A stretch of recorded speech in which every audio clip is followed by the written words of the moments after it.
Quoi le truc le plus débile pour lequel on t'a déjà viré? Bon, un jour je me dis allez, vas-y, tente le yoga. Pas parce que j'ai eu une révélation ou que je voulais me reconnecter à mon souffle intérieur. Juste parce que j'aimerais bien pouvoir toucher mes orteils sans que mon dos crie comme un meuble hanté. Et aussi, bon, raffermir un peu mes fesses, on va pas se mentir. J'arrive au studio, je sens direct que je suis pas à ma place. Y a que des meufs qui s'appellent sûrement Lune ou Océane, et des mecs qui mettent des chaussettes à doigts par choix. Tout le monde a cette vibe, je bois de l'eau tiède, et je parle en chuchotant même quand personne écoute. Moi j'ai débarqué en short de sport, et un sweat où c'est écrit fatigué, mais dangereux. Et j'ai pris mon propre tapis, hein. Je fais pas confiance aux tapis partagés. Ces trucs-là ont vu des choses. T'as déjà posé ton pied nu sur un tapis de yoga d'inconnu et senti l'énergie d'un burn-out? Moi oui, mon tapis à moi, c'est une œuvre. Finition noir mat, des flammes rouges sur les côtés, et en plein milieu, en lettres gothiques, Camille, connasse. Oui, c'est un peu intense, oui, ça crie queer, mais il est stylé, grave stylé. Je le déroule, et là, l'instructrice, évidemment elle s'appelle genre Chloé, me regarde la tête penchée comme un golden retriever inquiet. Elle s'approche et me sort.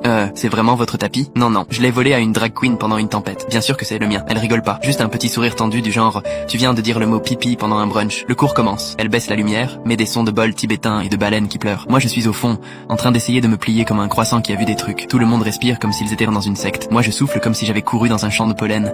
Chloé se balade entre les tapis, genre fée déçue. Elle touche les hanches des gens et dit des trucs comme relâchez la tension. Elle arrive vers moi, me tape doucement l'épaule et chuchote. Vous pourriez peut-être retourner votre tapis? Et vous pourriez peut-être augmenter votre ambiance? La fille à côté de moi éclate de rire. Chloé, non. Elle a la tête de quelqu'un qui vient de boire du lait écrémé en pensant que c'était entier. Elle retourne devant, l'air zen vénère, et dit essayons d'apporter une énergie plus douce et connectée, en me regardant. Meuf, je suis littéralement en train de me connecter au sol. C'est le concept là. On passe à la posture du chien tête en bas. Mes poignets hurlent, mes hanches se font une guerre civile. Je glisse sur mon propre front à cause de la sueur pendant le guerrier 2. À ce moment-là, je suis l'ouragan dans le chakra. Et voilà qu'elle revient. Votre tapis, il distrait un peu les gens. Ah bon? Parce que Karine vient de gémir pendant la posture du pigeon comme si elle avait vu Dieu. Personne n'a rien dit quand Lucas là-bas a lâché un prout bien sonore pendant le cobra en disant que c'était un relâchement du souffle. Mais c'est moi le souci parce que j'ai des flammes et de l'attitude. Chloé se penche encore. Je pense que ce cours n'est peut-être pas fait pour vous. Ah bon? C'est le tapis? C'est mon style? Ou c'est parce que pendant la posture de l'enfant, j'ai sans faire exprès twerké sur place? Je la regarde. Je roule mon tapis doucement, en mode retraite spirituelle dramatique. Tout le monde me regarde. Même Lucas a arrêté de respirer bizarre. Je me penche vers la fille à côté et je chuchote. J'espère que tes chakras restent mesquins. Elle me fait un check du poing. Je suis sûr qu'elle s'appelait genre Violette. En sortant, je passe devant Chloé. Namasté, avec du caractère. Et comme je suis moi, je m'arrête à l'accueil. J'achète une eau alcaline hors de prix. Je prends mon reçu. J'écris un petit mot dessus. Je le laisse bien visible sur le comptoir. Ton énergie était nulle, mais ton legging était mignon. Corrige l'un, garde l'autre. Et le meilleur dans tout ça, la semaine suivante, je trouve un autre studio juste à côté. Je débarque avec le même tapis. Le prof, un mec avec un chignon et de l'eyeliner,